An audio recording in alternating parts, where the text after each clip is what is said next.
Okay, welcome back to my channel, Bunlong MEP Engineer. Today I'm very glad I would like to introduction all of you about how to fix the socket outlet that has a problem, no power income.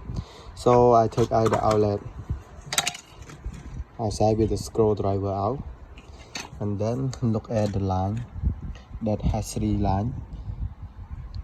Blue is a neutral, red is a life, and green is earth, grounding, earthing, yes.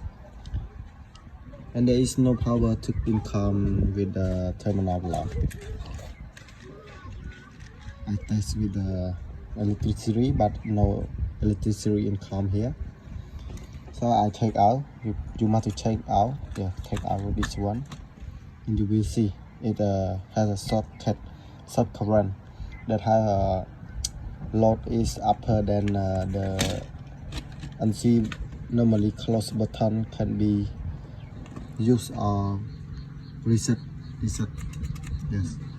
I call it a normally close button because it's not a fuzzy. When it has a problem, it will short current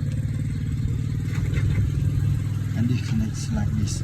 So I will use this one for make it to connect, and then I will test again about the power, how is it come or not. Yeah, let watching my video part 2. Thank you very much.